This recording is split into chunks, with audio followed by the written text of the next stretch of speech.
तो माननीय ममता बनर्जी जी मिलने किससे जा रही हैं? वो भी अस्पताल में भर्ती होने को तैयार है क्या? भाई डॉक्टरों से संवाद करने का भी एक मनोदशा बना रही है पश्चिम बंगाल सरकार। और ये तो राजनीति का एक ऐसा उदाहरण बन गया कि इतनी विभत्स घटना के बाद जिस तरीके का राजनीतिक आचरण पश्चिम बंगाल की सरकार ने पेश किया, अब उनके माननीय सांसद भी इस लड़ाई में कूद पड़े हैं। तो यह स्वाभाविक है कि यह बताता है कि TMC as a political party जो उसका बिहेवियर है वह सीधे तौर पर महिला विरोधी है और उसको उस बेटी के चित्कार से कोई लेना देना नहीं है। वह राजनीतिक चित्कार में भरोसा करती है। वो हाउस पैनल की मीट थी, उसमें ऑपोजिशन के नेता लोग इसलिए निकल गए कि वहाँ बीजेपी कैंपेन ने खड़गे जी का नाम ले लिया था। अब क्या है भाई, जब संसद की समिति बनी हुई है, ज्वाइंट पार्लियामेंट्री कमेटी है, हर लोगों की बात वहाँ दर्ज होती है, तो पलायन करने का क्या औचित्य है भाई? जो ऑन रिकॉर्ड बात होगी, जो कंक्लूजन आएगा, लेकिन मीटिंग छोड़कर चला जाना, पलायन कर जाना, यह तो बताता है कि मुद्दे के प्रति गंभीर विपक्ष नहीं है। अखिलेश यादव कहते हैं कि जो राजभवन है ना उत्तर प्रदेश में, उसका नाम सेवा भवन कर देना चाहिए। अब एक तरफ इंडी गठबंधन के घटक दल और अखिलेश यादव संविधान बचाओ की बात करते हैं, दूसरी तरफ संविधान के तहत जो महामहिम होते हैं राज्य के प्रथम नागरिक होते हैं, और राजभवन पर इस ढंग का सवालिया निशान खड़ा करना, भाई तो सेवा भवन तो माना ही जाता है। भाई राजभवन हो, मुख्यमंत्री आवास हो या मंत्री का आवास हो, वो किस बात के लिए जाना जाता है? सेवा के लिए ना, कि राजनीति में ईडी का मेवा खाने के लिए। भरत सिंह बीजेपी के एमपी हरनाथ सिंह यादव, उन्होंने कहा है कि सलमान खान को माफी मांगना चाहिए बिश्नोई समाज से, जिस तरह से ब्लैक बर्ग वाला मामला आया। इतना महत्वपूर्ण मामला, अभी बाबा सिद्दीकी की हत्या हुई है और जिस हत्या से पूरा देश मर्माहत है, और खास करके बिहार के लोग, गोपालगंज उनका गृह जिला था, 70 वर्ष पूर्व उनके परिजनों ने गोपालगंज छोड़ा था, लेकिन बिहार की मिट्टी से लगाव यह था कि कोविड के काल में बहुत प्रवासी हैं बिहार के देश विदेश में, लेकिन सबसे बड़ा योगदान अगर किसी का सहयोग का था, ऑक्सीजन सिलेंडर तक के उन्होंने उपलब्ध कराया था।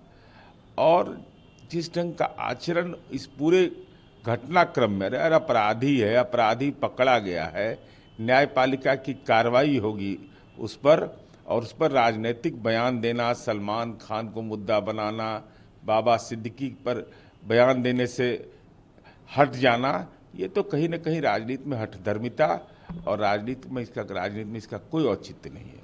पुष्कर सिंह धामी उत्तराखंड के मुख्यमंत्री, उन्होंने कहा है कि लैंड स्प्लिट जिहाद और लैंड जिहाद ये सब उत्तराखंड में नहीं चलेगा। अरे कोई जिहाद नहीं चलेगा, इस देश के अंदर में कानून है कि कहाँ लव जिहाद चल रहा है और कौन जिहाद चल रहा है। न वोट का जिहाद चल रहा है, कानून का जिहाद चलेगा, कानून का राज चलेगा और काम ही पूंजी होगा। यात्रा निकल रही है। विपक्ष के नेता माननीय तेजस्वी यादव विदेश यात्रा न्यायालय से सक्षम अनुमति लेकर गए, चिट्ठी आई है, ईडी का बुलावा आया, ईडी में पेशी हुई, फिर अब जनता की अदालत में जा रहे बांका। तो बांका तो माननीय नीतीश कुमार जी ने खूबसूरत बना दिया, वो चरवाहा विद्यालय जंगल राज का तो बांका है नहीं।